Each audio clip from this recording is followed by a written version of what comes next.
Good morning. અમારે જો આયસભાઈ ઉઠી ગયેલા. જસ્ટ આયસભાઈ ઉઠ્યો છે ને અત્યારે હજી મૂડમાં નથી પ્રોપર. આપણે દૂધ પીને પૂજાપાઠ કમ્પ્લીટ કરીને મસ્ત રેડી થઈ ગયા છીએ. Very good morning, back to another new blog. જય સમજ જય માતાજી. ચલો આજનો અપડેટ આપી દો તમને. આજનો દિવસ કેવો રહેવાનો? મેડમ કિધર હે આપ? Good morning. આજનો દિવસ કેવો રહે તમારો? કારણ કે આજે એમના મમ્મી પપ્પા આવે છે અમદાવાદથી. અમારે આવે છે મહેમાન. મેરેજ છે સોમ મંગળના, તો અમે પણ મેરેજમાં જઈશું. તો ઉમેશભાઈ ને મારા મમ્મીજી ને મારા પપ્પાજી ને લોકો આવે છે. તક્ષુ, મોસ્ટ ઇમ્પોર્ટન્ટ તક્ષુ અમારે આવે છે, એટલે અમારા બચ્ચાને બહુ મજા આવશે. એ લોકો કેટલા વાગે નીકળવાના? એ સવારે નીકળવાના છે, બપોર સુધીમાં પહોંચી જશે. તો ફોન તો તું કરજે અને હું ફટાફટ મારું કામ પતાવવા માટે જાઉં. હું બોલ હવે થોડો ફોટામાં આવ્યો છે એની. ચલો મળીએ. એ ભાઈ આવી ગયો સ્કૂલથી અને આપણે ઘરે ભોજન લેવા આવી ગયા છીએ. મહેમાન હવે જસ્ટ 1:30 વાગે અત્યારે પહોંચવાના છે ને 1:30 થઈ ગયો છે. એમનો ટાઈમિંગ હતો 1:30 વાગે આસપાસ પહોંચવાનો. તો હમણાં જ મહેમાન આવી રહ્યા છે. મામા આવે છે. કટ.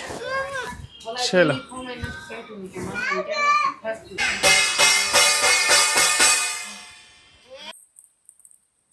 મજા આવે તરબૂચ ખાવાની. તરબૂચનું ડિનર લઈ લે. અહીંયા આયન્સનું ભોજન ચાલે છે ને ટાઈમ થઈ ગયો 9:30. ચલો ગાઈસ, અત્યારે ટાઈમ થઈ ગયો 9:30 અને બચ્ચાનું ભોજન ચાલી રહ્યો છે. અને ઉમેશભાઈ ને એ લોકો ગયા છે બહાર. એમને ડિનર હતું બહાર અને અમારે તો હમણાં રોજ ખાવાનું, એટલે મેં ના જ પાડી દીધી. અમારે જવાનું હતું. હવે અમારે જવાનું છે ચિરાગ બ્રોન ત્યાં, પણ હવે પ્રોબ્લેમ એ છે શિવાંશ સૂઈ ગયો છે, એટલે મેડમ નહીં આવી શકે ને આયન નહીં આવી શકે. મારે એકને જ જવું પડશે. એટલે એ ડાયરેક્ટ ત્યાંથી જશે ચિરાગ બ્રોને ત્યાં, હું અહીંથી જઈશ.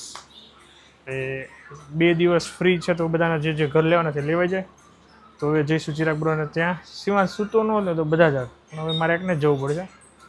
એની બે ચલો હું પહેલાં આને ભોજન કરાવી દઉં અને પછી હું નીકળું. થોડા જગ્યા છે ને? જય શ્રી કૃષ્ણ. હાલો, મહેમાન આવે છે.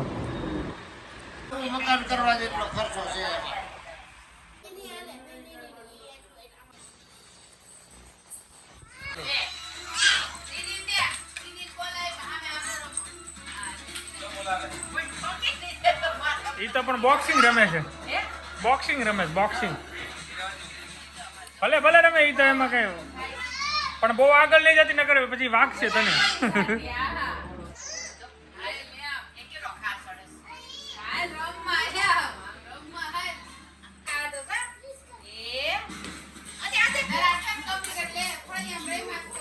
આ બધું 2-3 બોલ નાખી દેવા છે. રેવા કરજો. આયા જ નાખી દેશે.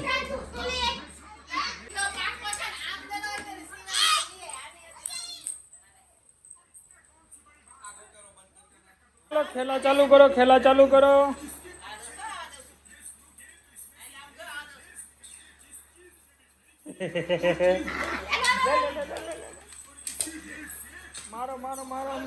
મારો.